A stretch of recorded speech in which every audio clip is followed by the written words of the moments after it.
Welcome to HortTube. My name is Jim Putnam. This is the fourth video in my propagation series for 2020. In the first video, I showed my setup for this year, which includes this electronic leaf. I have older videos on my channel that show much simpler techniques for rooting or using a clock and all kinds of other techniques if you want to go back and watch those. But this is this year's system. It basically is a leaf that's weighted down by water, and when it comes up, the water comes on, and then the weight of the water weights it down and turns it off, and it keeps them keeps up kind of an even mist on all of my cuttings here. In the second video, I rooted these easy to root annuals. Most of that's rooted. I'll show you that before the video's over. And second video, more perennials. And today I'm doing some camellias, and I'll show you these how I process these camellias in a second. Obviously, the answer to how you go about getting cuttings from neighbors is not sneaking around like I was in the beginning of the video. All you have to do is ask anyone. This is from a friend of mine's house. I saw this Camellia japonica blooming in February. This was a sport that was down at the base, and I think it's a new variety. Whether it'll be interesting or not, we'll see. But I wanted to get these cuttings in here sooner than later. But pretty much anyone will let you take cuttings off their plants if you're walking past their house and they're outside and there's something interesting. All you got to do is ask, and you can get a couple cuttings as long as you don't butcher the plant, take flowers, that kind of thing. I don't think anybody would have a problem with it as long as you, like I say, again, ask. So let me show you the process for the Camellia japonicas. Camellias are very specific. You have to do them a certain way, or you can end up rooting them and have them not grow. After that, I'll show you real quick the things that are rooted in the first tray I did 6 days ago. So camellias are definitely unique in that, number one, they're extremely slow to root, and they require this year's growth, which is slightly hardened off, and the only part that roots consistently is about 4 leaves back. Okay, from this year's growth, about the 4th leaf back, right there. We do not want to top these. We don't want to top our camellias. Our leaf nodes, our leaf buds are up here where the new growth is going to come from. If we take all this off from the top, if I cut this off right here and try to root this, I can root it, and sometimes it won't grow.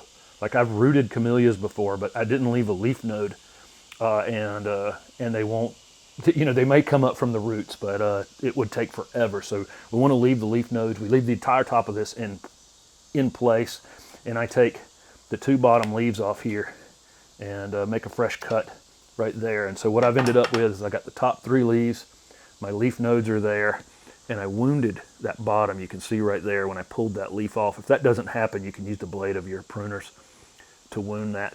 But see how large that cutting is? And boom, I stick that right in there just like that. You can reduce the size of these leaves by cutting them if you want to. Under that mist, I just don't need to. Here's another one. I'm going to take these bottom 3 leaves off, and then this one, I'm going to come up here to where that 4th leaf was, just like that, make a fresh cut, wound it.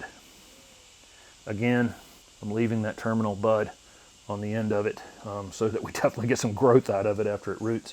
And I'm actually sticking these every other cell just to keep some space between them. I'm not reducing the leaf size, I'm just leaving enough space where that mist can get on them. I'll do one more here. Again, there's 3 leaves, the leaf node up there.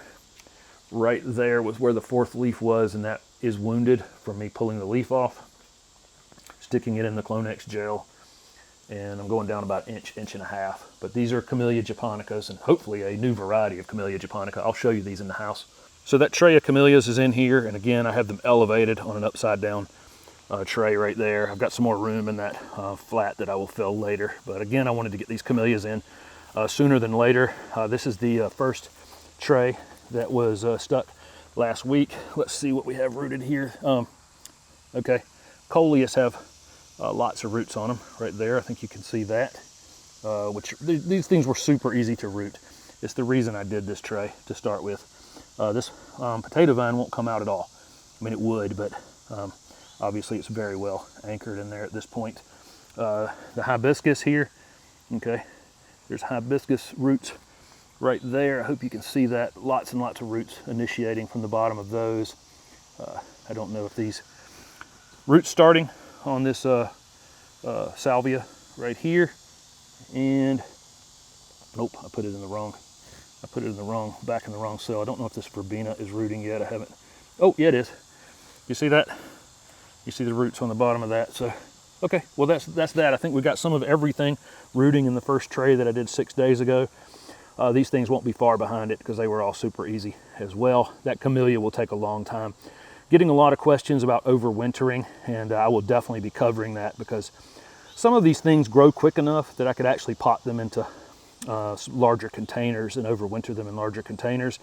Some of these things like the camellias root so slow that they'll barely have roots on them as the cold is coming, and they'll be overwintered in this greenhouse. I'm going to finish this. This will all have plastic around it and be finished, and I can put heat in here if I need to during the winter if it gets super, super cold. So the answer to that overwintering question is I will be treating different things differently, and I will go over that as I do more videos during this 2020 propagation video series. So thank you very much for watching.